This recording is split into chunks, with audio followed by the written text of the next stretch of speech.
situation-là. rero iyi karita tureba hano Ce qui m'étonne, ibintangaza nuko nous ne sommes pas en train de voir des prophéties. ntabwo turimo turabona ubuhanuzi, Nous sommes en train de voir live, en direct, l'accomplissement des prophéties. turimo turabona uwo mwanya gusohora k'ubuhanuzi.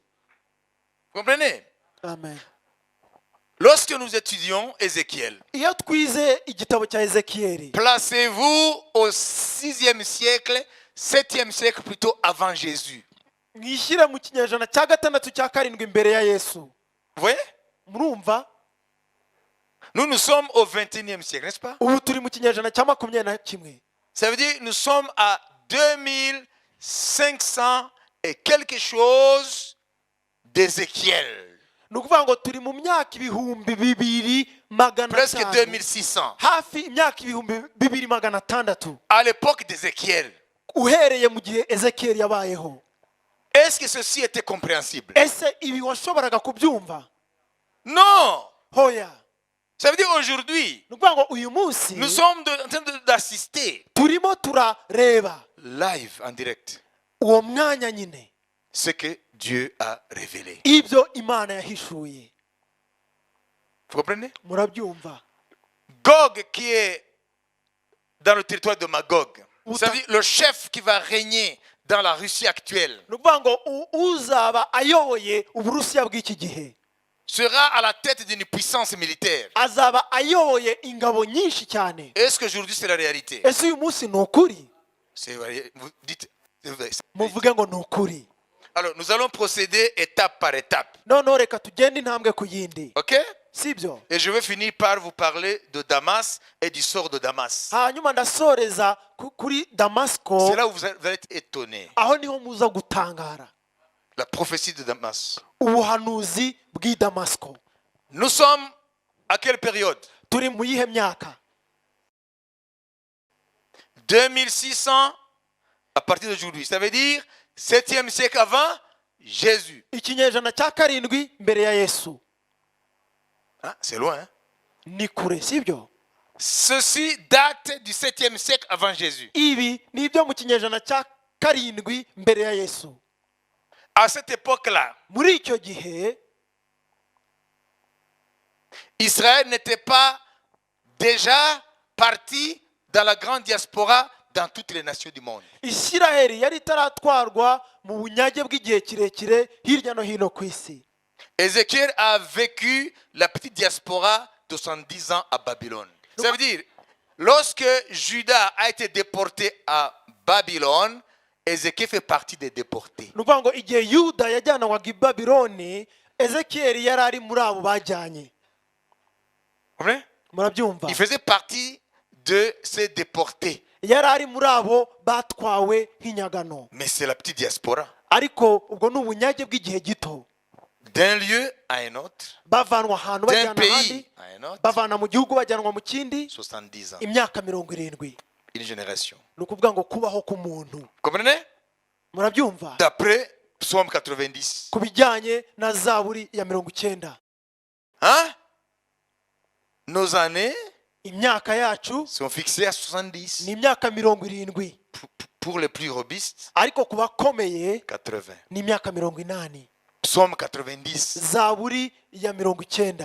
Donc Ézéchiel fait partie des déportés. Ni ukuvuga ngo Ezekiyeli ari mu batwawe nk'inyagano. Mais la petite diaspora. Ariko abajyanywe mu bunyage bw'igihe gito. Et voilà que dans son chapitre 38, Ariko mu gice cya 38 Ezekiyeli il dit, aravuga ngo lorsque Israël, igihe Isiraheli, mon peuple, ubwoko bwanjye, reviendra de toutes les nations du monde. bazagaruka bavuye mu mahanga yose y'isi. Vous comprenez? Ese murabyumva? C'était impensable. Ibyo ntabwo byatekerezwaga icyo gihe. Vous comprenez? Murabyumva?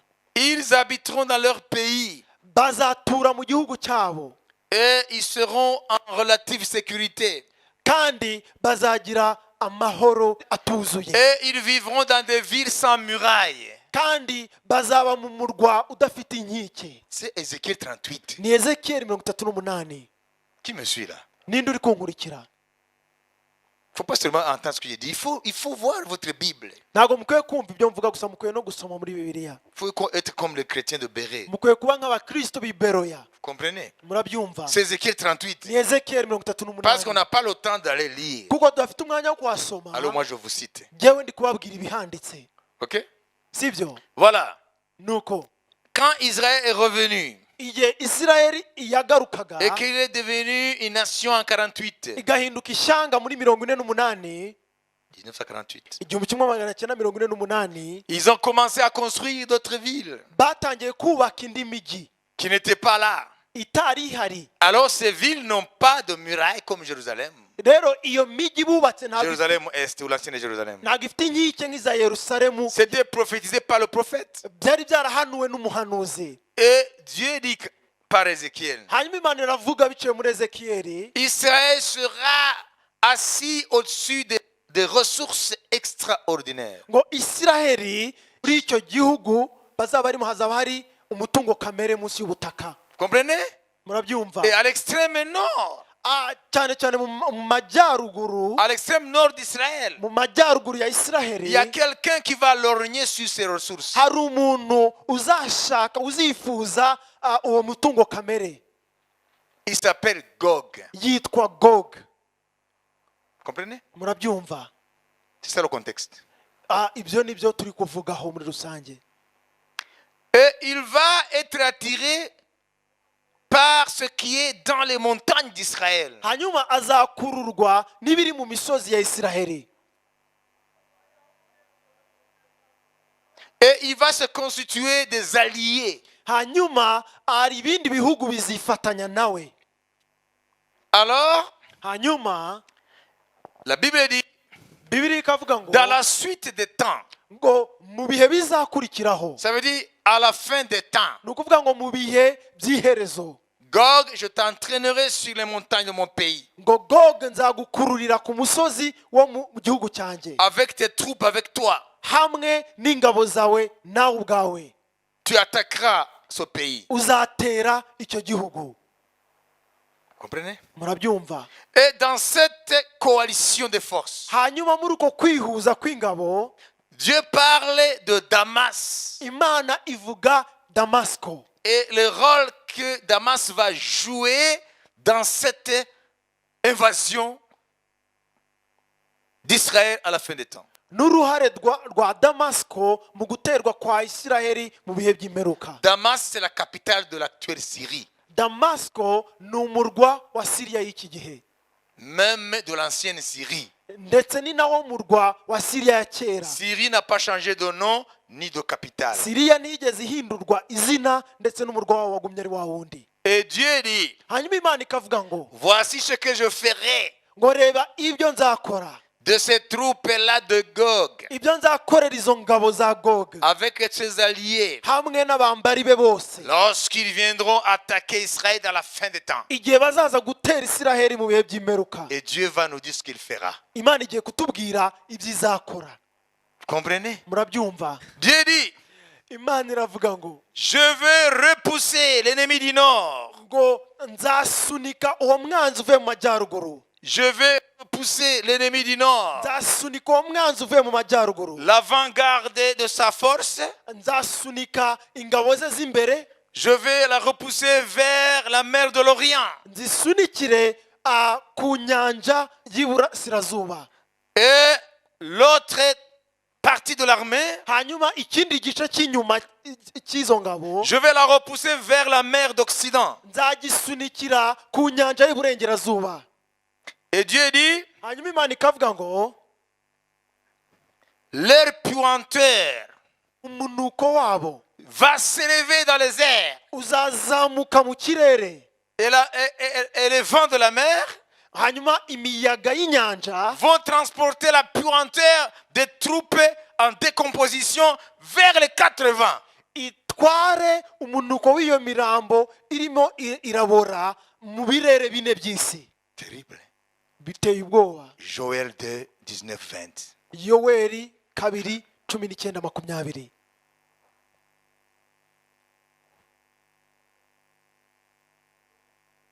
18, 20. 8, 8.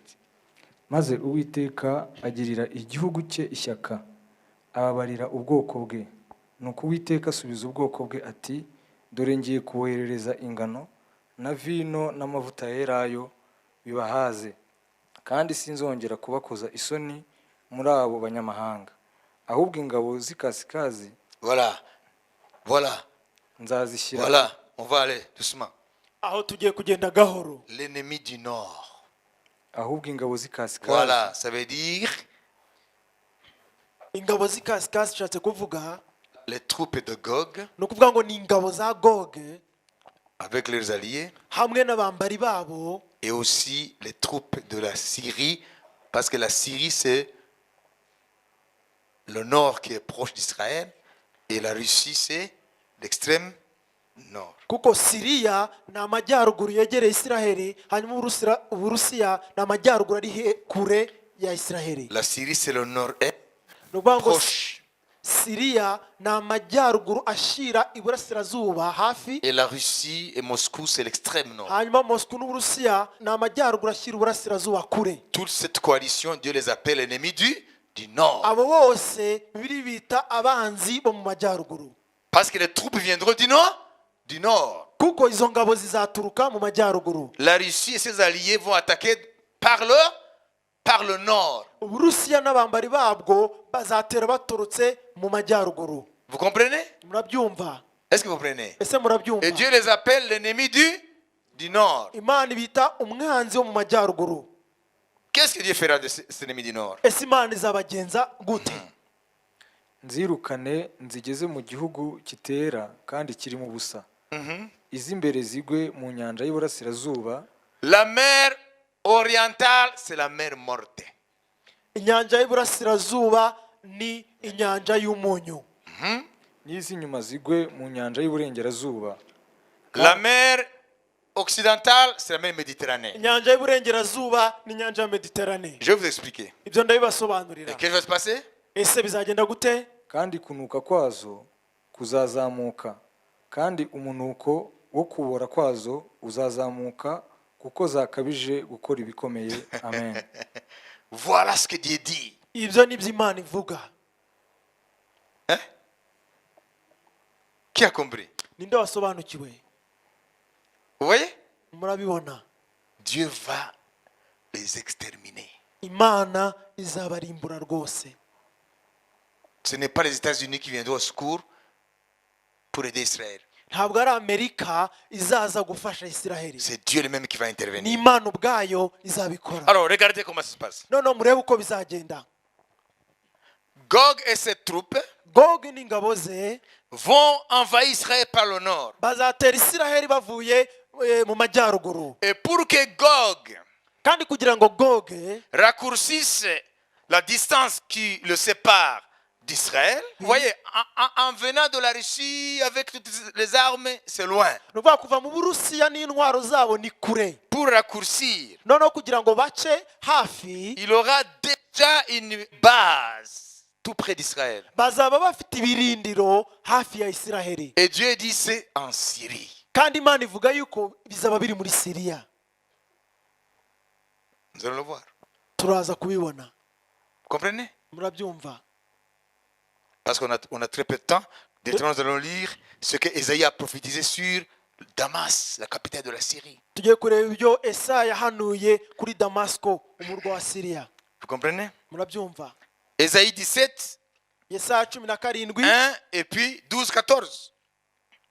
Ésaïe 17, verset 1er et puis verset 12, 14. 17 umurongo wa mbere, hanyuma kuva kuri 12 kujya kuri 14. ibihanurirwa i Damasiko. I Damasiko hakuweho ntihakiri umurwa, hazaba itongo n'ikirundo cy'isakamburiro. Umva imidugararo y'amahanga menshi ahorera nk'inyanja. Vous voyez? Donc c'est en pleine guerre. ni ukuvuga ngo hazaba ari mu ntambara. Umva no gusuma kw'amahanga asuma nk'amazi menshi yo ku rusumo. Amahanga azasuma nk'amazi menshi yo ku rusumo, ariko Imana izabahana, nabo bazahungira kure nk'ibishingwe byo ku misozi iyo bijyanwa n'inkubi y'umuyaga, kandi bazirukanwa nk'umukungugu utumurwa na serwakira. Dore ibitera ubwoba nimugoroba, ariko bwajya gucya bagasanga nta bihari. Ubu ni wo mugabane w'abatunyaga, kandi nibyo bihembo by'abatwambura. Amen. Comprenez? murabyumva. Et puis, Ézéchiel va dire que Israël va piller ce qui les avait pillés. hanyuma ezekiyeli akavuga ko isiraheli izaza 39-10. 39:10. Non, on va lire et on va finir la lecture afin que je vous explique et puis on termine, n'est-ce pas? kadusome hanyuma mbasobanurire dusoreze hamwe. Ntabwo bazajya gusenya inkwi mu gasozi cyangwa kugira izo batema mu ishyamba, kuko bazacana intwaro bagasahura ababasahuye, bakanyaga ababanyaze. Niko umwami Uwiteka avuga. Amen. Voilà, écoutez bien. Mwumve neza. Vous avez retenu ça? Ese ibyo mwabifashe? Dieu dit, Imana iravuga ngo quel est le sort de Damas? ese Damasko bizarangira gute? Qu'est-ce que Dieu réserve à Damas? Ese Imana ni ikibikiye Damasko? Parce que Damas Kuko Damasko va servir de base izaba ibirindiro aux troupes d'avant-garde de Gog. ku ngabo ziri imbere za Gog. Est-ce qu'aujourd'hui, c'est déjà prêt? Ese uyu munsi byarakoretse? Oui, Yego. depuis 2015, Kuva 2015 la Russie a déplacé ses troupes en Syrie. Uburusiya bwashize ibirindiro muri Syria. Vous comprenez? Murabyumva? Donc, la Russie a une base par convention avec la Syrie en Syrie. Rero Uburusiya bufite ibirindiro bumvikanyweho na Syria muri Syria nyine. Avec des équipements ultramodernes, Bafite ibikoresho bigezweho by'intambara. avec des hommes de troupes. Hanyuma bafite n'ingabo hariya. Donc, c'est le préparatif Rero ibyo ni imyiteguro pour entrer en action lorsque le temps va arriver. kugira ngo bazarwane intambara igihe nigisohora. Et puisque Damas Kandi kubera ko Damasko sera cette base d'avant-garde izaba ari ibyo birindiro by'ingabo za mbere pour que les troupes entrent en Israël, kugira ngo ingabo zinjire muri Isiraheli, Dieu dit, Imana iravuga ngo Damas sera détruite. Damasko izarimburwa. Vous savez, la ville de Damas, Murabizi umurwa wa Damasko c'est aussi une ville multimillénaire. ni umurwa umaze imyaka ibihumbi n'ibihumbi. Vous comprenez? Elle s'appellerait toujours Damas. Wagumye kwitwa Damasko. Elle a connu beaucoup de guerres comme Jérusalem. Damasko yaciye mu ntambara nyinshi nk'uko Yerusalemu Mais yaciyemo. Damas n'a jamais été détruite totalement. Ariko Damasko ntiyigeze irimburwa 100%. Mais Dieu le réserve Damas Ariko Imana ibikiye Damasko pour qu'à l'époque où Gog va envahir Israël, kugira ngo igihe Gog igihe azatera Isiraheli avec Damas comme base, na Damasko nk'ibirindiro byabo, ça veut dire la capitale de la Syrie, ni ukuvuga ngo niwe murwa wa Siriya, Dieu va détruire complètement Damas Imana izarimbura rwose Damasko en une nuit. mu ijoro rimwe. Damas sera à Matongo, Damasko izahinduka amatongo d'après Ésaïe, bijyanye n'ubuhanuzi bwa Yesaya qui a vécu 8 siècles avant Jésus. wabayeho ibinyejana 8 imbere ya Yesu. Notez ceci.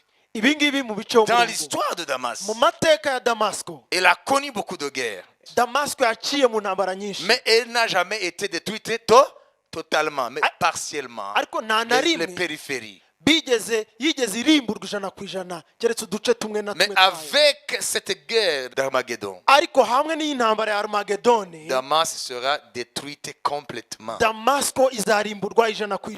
Et aujourd'hui, Kandi uyu munsi Damas se prépare à sa destruction totale. Damasko iri kwitegurira kurimburwa kwayo batabizi.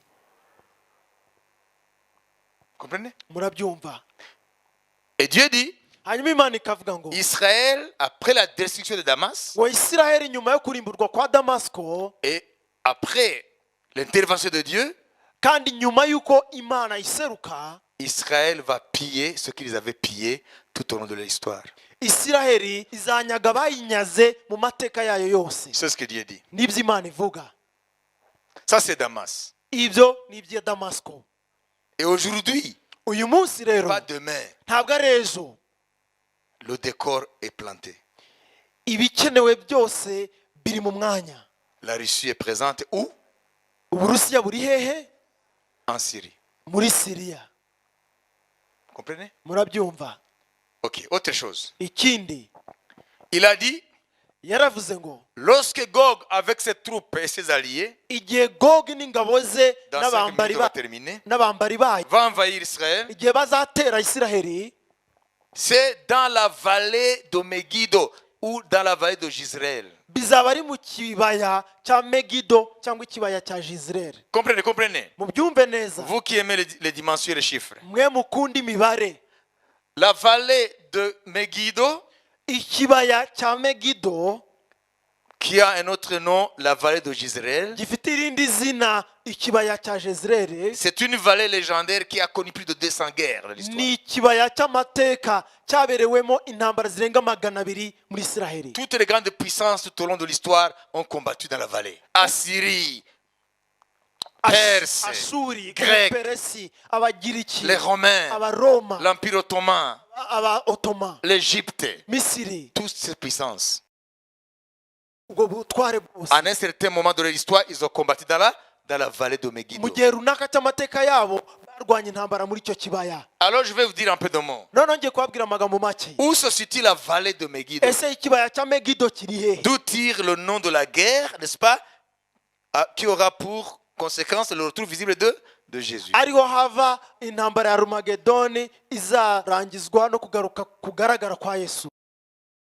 C'est une vallée qui se trouve en Israël, Ni ikibaya kiri muri Isiraheli, dans le nord de Jérusalem, dans le nord même d'Israël. mu majyaruguru ya Isiraheli na Yerusalemu. Quand vous voyez Jérusalem, Iyo ubonye Yerusalemu à 80 km vers le nord, ibirometero 80 mu majyaruguru yayo, c'est là où se trouve la vallée de Megiddo, niho hari ikibaya cya Megido, à 80 km de Jérusalem. ku birometero 80 bya Yerusalemu. Cette vallée descend même la Galilée, Icyo kibaya kirakomeza ni Galilaya, jusqu'à 31 km en dessous de la ville d'Haïfa, 31 ku murwa wa Haifa, qui est au bord de la mer Méditerranée. uhana imbibi n'inyanja ya Mediterane. Alors ne vous compliquez pas avec ça, Noneho ibyo ntibibagore, seulement retenez la superficie ou les dimensions de cette vallée gusa mufate ubuso que je vais vous donner, bw'icyo kibaya ngiye kubaha, pour que vous ayez l'idée. kugira ngo mugire igitekerezo. La vallée de Megiddo Ikibaya cya Megido est là 60 km de long, gifite ibirometero 60 by'uburebure, de Kigali à Gashora. kuva Kigali urugero ukagera i Gashora C'est 56 km. ni ibirometero 55, Moins que 56. munsi ya 56. Alors la vallée de Megiddo, Hanyuma ikibaya cya Megido c'est comme de Kigali jusqu'à la frontière du Rwanda et du Burundi à Kirundo, par exemple. ni nko kuva Kigali ukajya ku mbibi Est-ce que c'est une petite vallée? z'u Rwanda n'Uburundi mu Kirundo. Hein? Ese murumva ari gitoya? 60 km de long, Ibirometero 60 by'uburebure, 45 km de large. ibirometero 45 by'ubugari.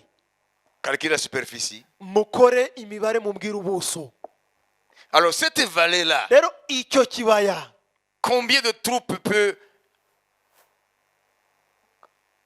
être reçues dans cette vallée? ese ni ingabo zingana iki zishobora kwakirwa n'icyo kibaya cyose? Combien de troupes aéroportées qui peuvent atterrir dans cette vallée? Ese ni izihe ngabo zirwanira mu kirere zishobora kugwa muri icyo kibaya? Les avions. Indege zishobora kuhagwa Beaucoup. zingana iki? Beaucoup. Ni nyinshi cyane. Alors la Bible prédit Rero Bibiliya ihanura que ko cette vallée de Megiddo, ko icyo kibaya cya Megido qui a 60 km de long, gifite ibirometero 60 by'uburebure 45 km de large, na 45 by'ubugari, ce sera, Dieu l'appelle, Imana ikita le tombeau de Gog et de ses troupes. imva ya Goge n'ingabo ze.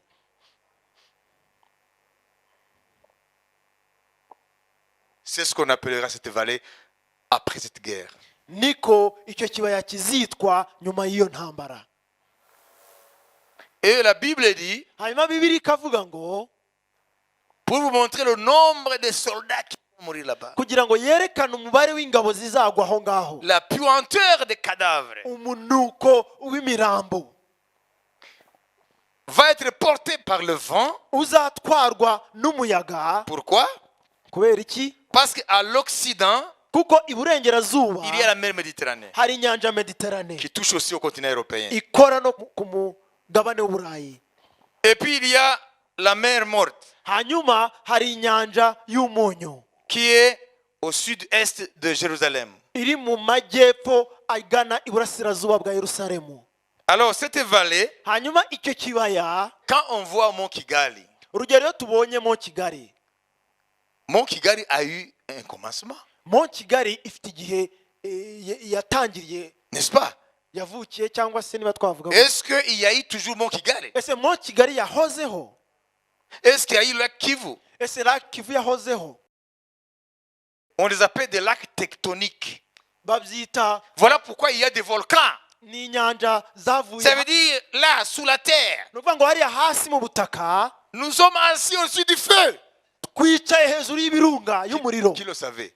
ninde wari ubizi? Il y a le feu là. hari umuriro hariya hasi, Au sein de la terre, il y a du feu. mu nda y'isi hari umuriro. Alors là, il y a des forces qui vous voyez, qui travaillent. rero aho hari imbaraga zikorerayo. Alors par moment, rero rimwe na rimwe dans des temps très reculés, mu bihe bya kera cyane on les appelle les temps géologiques, byitwa ibihe bya kera, hein, où sous la terre, il y a eu des forces, hein, aho munsi y'isi hari imbaraga et les plaques se sont déplacées. Quand vous voyez par exemple là, lorsqu'on coupe une montagne en deux, urugero umusozi uciwemo kabiri, il y a des couches, n'est-ce pas? hari ibyiciro runaka biwugize, Des épaisseurs de terre. hari ibigize uwo musozi. Alors sous la terre, rero munsi y'ubutaka au centre, mu mutima w'isi il y a des endroits où il y a l'eau, hari il y a amazi, des endroits où il y a du feu. hari n'ahari umuriro. Alors le feu rero rimwe na rimwe umuriro fait travailler les roches. ujya usa n'uyengesha ibitare. Alors par moment, les roches en fusion noneho rimwe na rimwe ibyo bitare biba birimo percent les couches supérieures, birabira bigatobora iyi si, ce qu'on appelle le magma.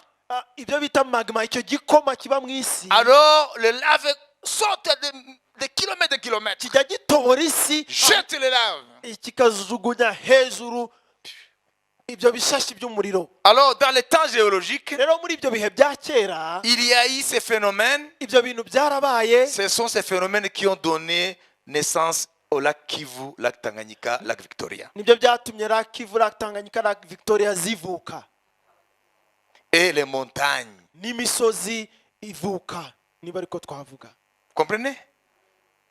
Vous avez compris? murabyumva? Alors dans les temps géologiques, rero muri ibyo bihe bya kera la vallée qui est la vallée de Megiddo, icyo kibaya cya Megido, avant qu'elle existe, mbere y'uko kibaho, la mer Noire, inyanja la mer Morte plutôt, inyanja parce qu'il y a y'umunyu, une autre mer au nord qui s'appelle la mer Noire. hari indi nyanja yitwa La mer Morte aba turi kuvuga inyanja y'umunyu en Israël muri Isiraheli touchait à la mer Méditerranée. yakoraga ku nyanja ya Mediterranea, byahanaga imbibi cyangwa se byari bifatanye. Ça veut dire le tremplin de la Méditerranée se déversait dans la mer Morte. ni ukuvuga ngo iyo Mediterranee yuzuraga yisukaga mu nyanja y'umunyu, Et la mer Morte avait des êtres vivants.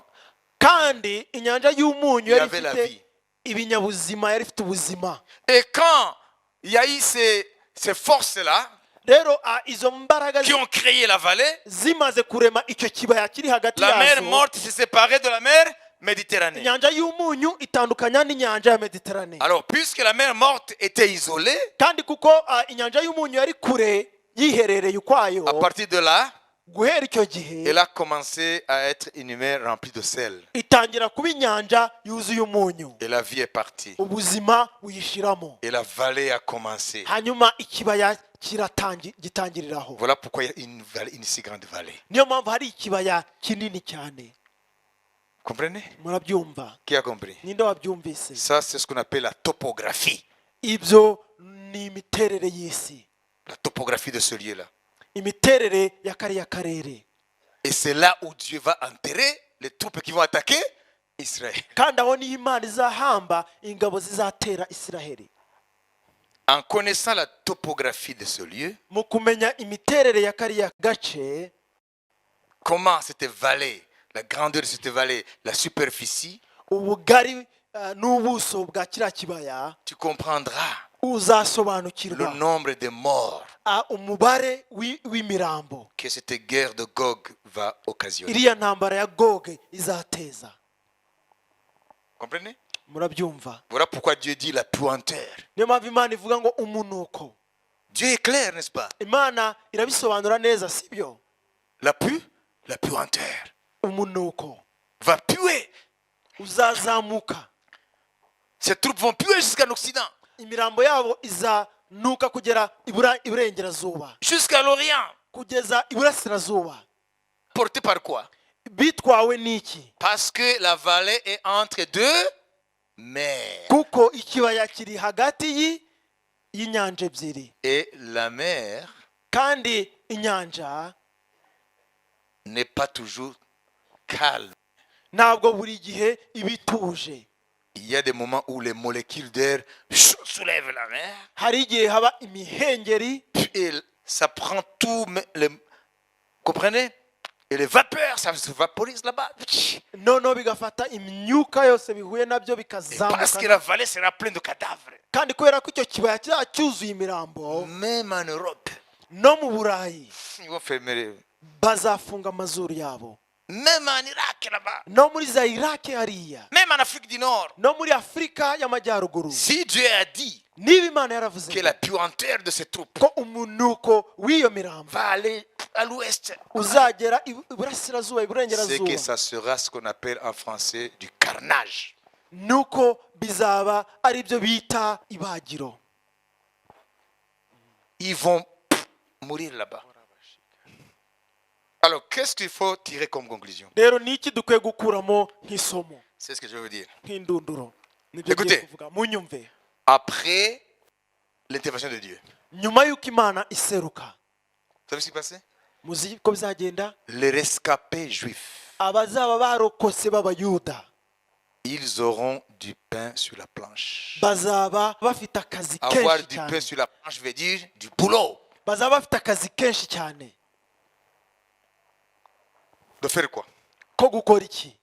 La vallée pleine de cadavres. Ikibaya cyuzuyemo imirambo. Dieu dit, Imana ikavuga ngo ils vont passer 7 mois enterrés. ngo bazamara amezi 7 bahamba.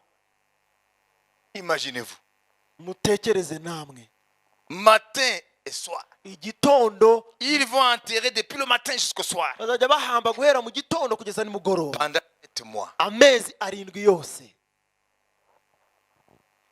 Deuxièmement, Icya kabiri, ils vont passer 7 ans bazamara imyaka 7 à ramasser les armes. batora intwaro zasigaye. Quel carnage! Mbega Les deux guerres mondiales réunies, c'est un jeu d'enfant par rapport à la guerre d'Armageddon. intambara z'isi zabaye ni nk'umukino ugereranije n'intambara ya Armageddon. Lisons et puis on va partir. Reka dusome hanyuma dusoze. Ézéchiel 39, 9. Ezekiel 39:9 Et puis Ézéchiel 38, 14. na 38:14. maze abatuye mu midugudu ya Isiraheli bazasohoka bacane intwaro bazitwike, ingabo nto n'inini n'imyambi n'inshyimbo n'amacumu, bazamara imyaka 7 bazitwika. Voilà. 7 ans. Imyaka 7. Imaginez-vous, vous comprenez? Purifier le pays des armes. Mwibaze gukora isuku mu gihugu kubw'izo ntwaro zizaba zikirimo, Et comprenez aussi, il y aura des armes kandi mu byumve hazaba hari de n'intwaro destruction massive. za kirimbuzi, Il y aura des armes bactériologiques. hazaba hari intwaro z'ubumara. Vous comprenez? Toutes les Murabyumva? armes sophistiquées, Ni ukuvuga ngo ziriya ntwaro zose zihambaye issues de la technologie de pointe, zivuye mu ikoranabuhanga rikomeye seront là. zizaba ziri hariya, Parce que Dieu va les exterminer instantanément kuko Imana izabarimbura muri uwo mwanya avant qu'ils arrivent à utiliser tout le potentiel. mbere y'uko bakoresha Qu'ils izo auront. ntwaro zose n'ubushobozi. 7 ans en train de débarrasser le pays des armes. imyaka 7 batunganya igihugu bagikuramo izo ntwaro. Alors voyons maintenant, ils vont passer combien de temps à enterrer les morts. Noneho turebe igihe bazamara bashyingura imirambo. Commence verset 12 jusqu'au verset 15. ab'inzu ya isiraheli Jusqu'au verset 16. Ah, voilà. 39, 12 jusqu'au verset 15, 16.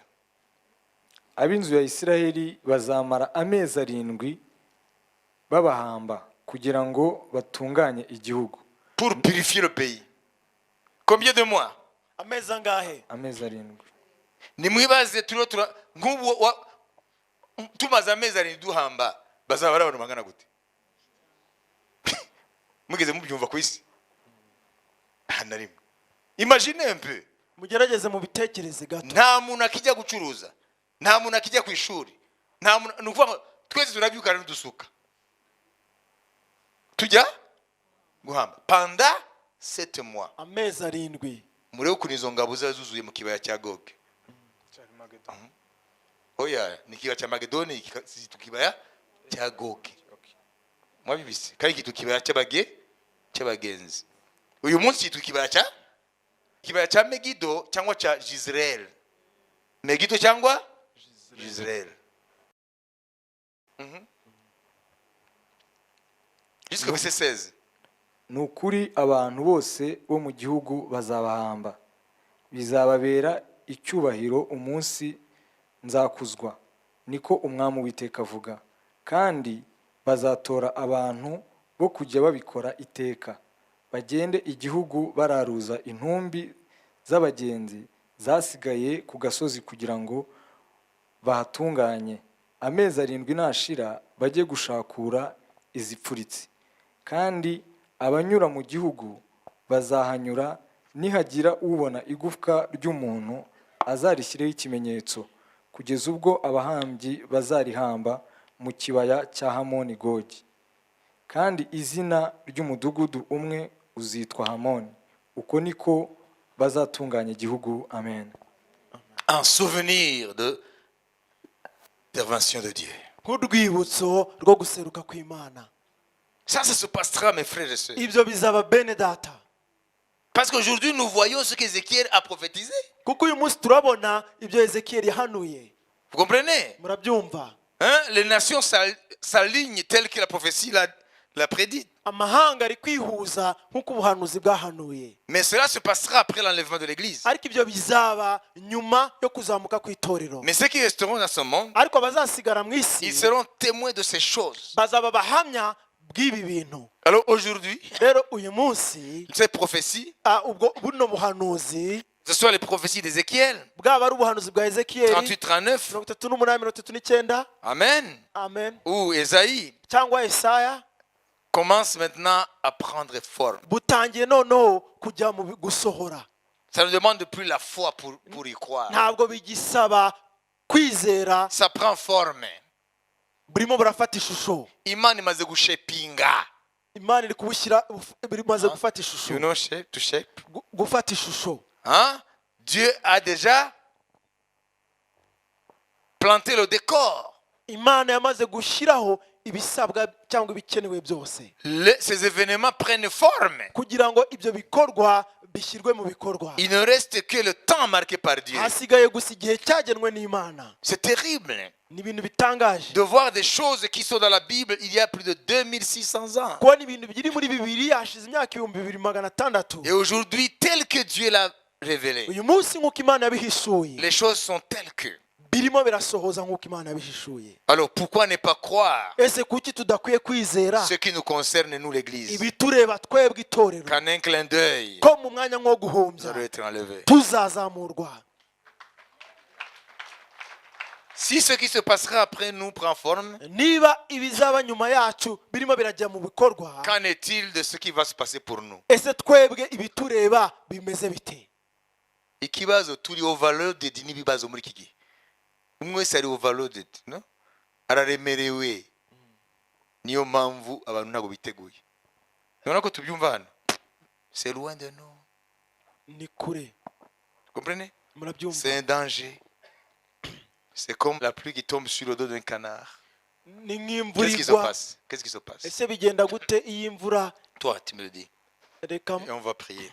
ni ukuvuga ngo iyo imvura iguye ku mugongo w'igishuhe iratemba ntabwo igeramo imbere kuko amababa yacyo amoya yacyo ameze aranyerera Il y a des substances hari comme l'huile. hari ibigize amababa y'igishuhe bimeze nk'amavuta Les ailes du canard sont huilées.